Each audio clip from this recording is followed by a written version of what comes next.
Hey guys, Kyle here again, bringing you another battle video. So, remember what I told you guys yesterday that I was working on a secret weapon? Or a secret Pokemon, I think I referred to it as? There he is right there. See, on my team I have a Furret. Of all things, right? A Furret. So, this thing isn't like a crazy sweeper.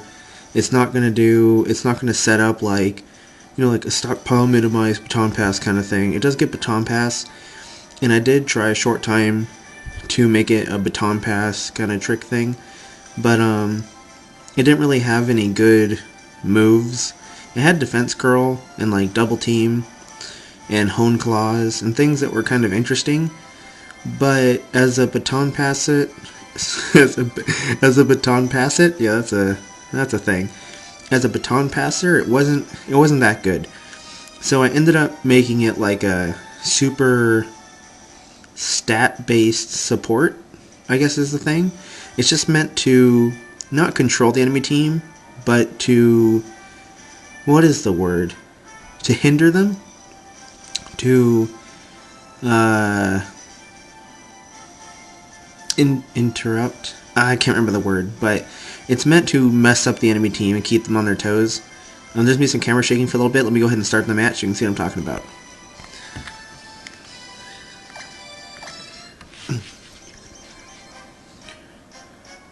Alright, here we go. Oops. Excellent. Again, I don't know this man's name, but here he starts off with Alakazam and the thing that Dusclops turns into. What is it, like Dusknoir? I get for Rotom here. I saw he had a mega-kangaskhan, and Kangaskhan is one of those Pokemon that I'm really afraid of. So yeah, I wanted to will-whip it as fast as possible. I do run Swagger on this, so you can see I kind of throw the Swagger on. He gets Trick Off, and I believe he gives a Black Sludge to my Rotom. Yeah, there we go. Or Toxic Orb, I mean, sorry. And he gives Chesto Berry. He gets the Chesto Berry, but I don't have any sleep on my team, so it works out okay. The Will-O-Wisp goes off before the Thunder Punch, so that's going to do nothing. Was pretty happy with that. And the fact that I'm faster with Furret was amazing to me. Oops, sorry. He goes to the Shadow Sneak. Once again, I'm no longer really worried about that Pokemon. Dusknoir is done as far as I'm concerned. I mostly want to shut down the Alakazam. Go for the Attract to try to just, stack the Confusing Track on top of it.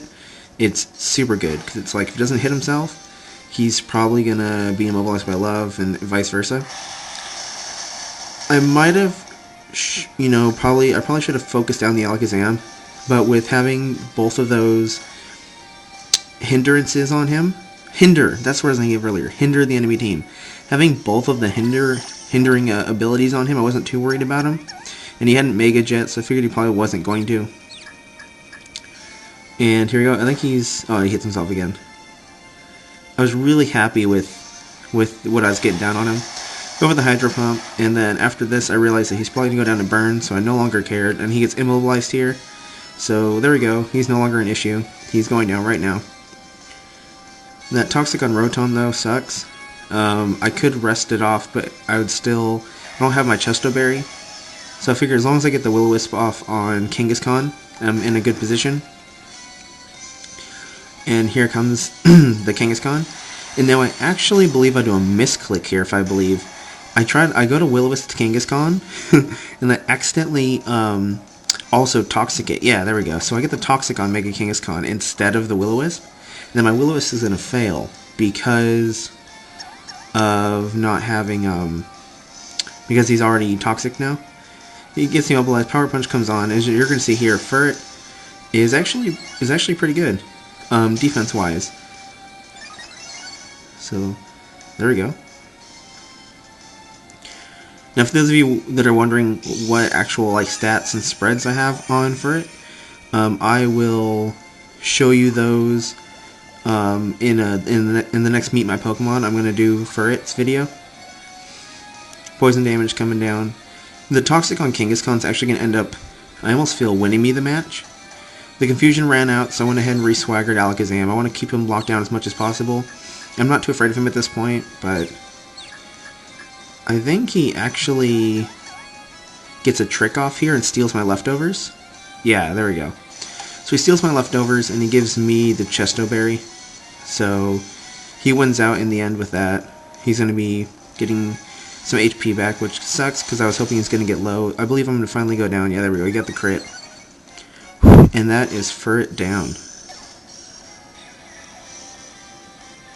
Oh, I can get a lot closer.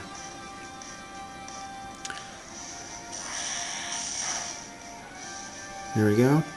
See, if he hadn't taken the leftovers, he might have hit himself and died, but he didn't. Gudra's going to come out. See, now, Gudra, I was really worried about sending her out here because of Kangaskhan being a physical attacker and not being Will-O-Wisp on top of it. Sorry, and having the power-up punches. There was just a bunch of stuff going on here which really sucked, but, you know. Rotom's going to come back out. Sucker Punch is going to go off and hit Rotom. I think this might kill. Yeah, there goes Rotom. I can't remember who I have left. Who is left? Focus Blast. I actually lived this because it's a special attack. Sorry. For some reason I always forget that Focus Blast isn't a physical attack. There we are. See, now I did that because I was kind of hoping that he would hit himself, but I don't remember if he snapped out of confusion that turn or if I didn't notice that he was already out of confusion. Oh, Typhlosion, that's right. Sweet. Okay, so I get the Shadow Claw off on Alakazam, and I believe that's the only thing that Typhlosion gets to do this fight, sadly. I'm pretty sure Kangaskhan takes him out this turn with Reversal.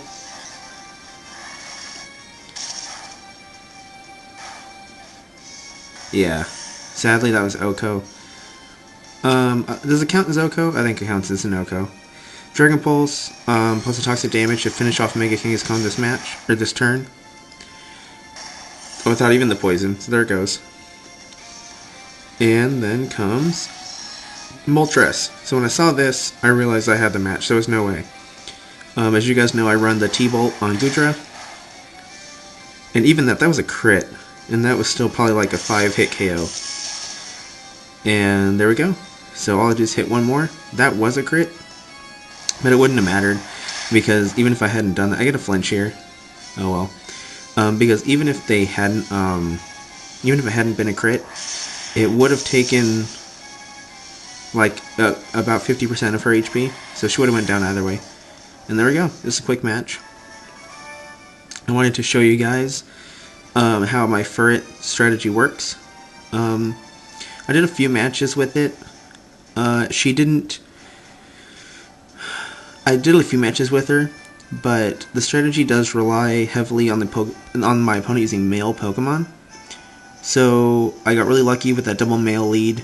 She's still really good throwing out the Toxic and the Swaggers, and the Substitute, you know, and then switching in and out of stuff.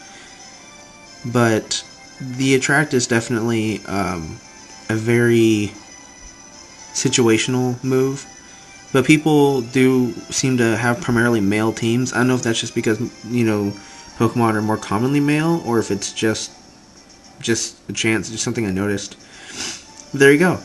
One thing I have noticed and I'm going to be changing is I was having lots of problems with my team with mega-kangaskhan, Electivire, Conkeldurr, what else? Pretty much anything that was a really heavy physical attacker or a bulky physical attacker.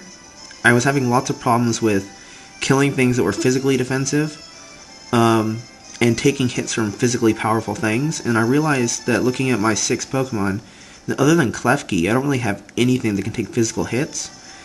And I haven't been using Klefki very often lately, in favor of more active supports, such as my Furret.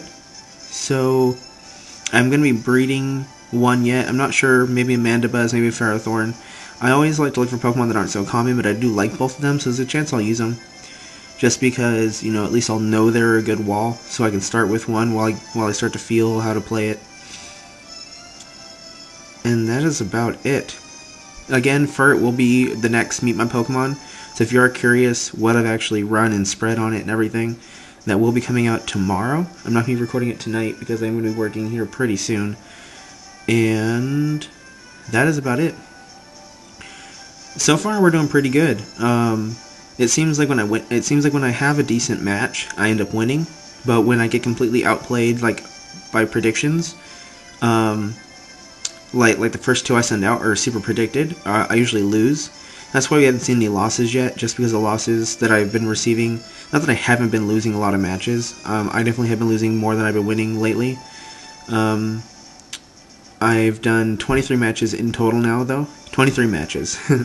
And I believe I've won like 9 or 10. So I'm a little less than 50% win rate. But I'm working on my team. I feel like as I get better building a good team, then you'll start to see that in my win rate. But there we go, guys. Thanks for watching. I hope you enjoyed this video and you like seeing the change up on the team, and we'll have another change coming up soon. And you guys have a wonderful day.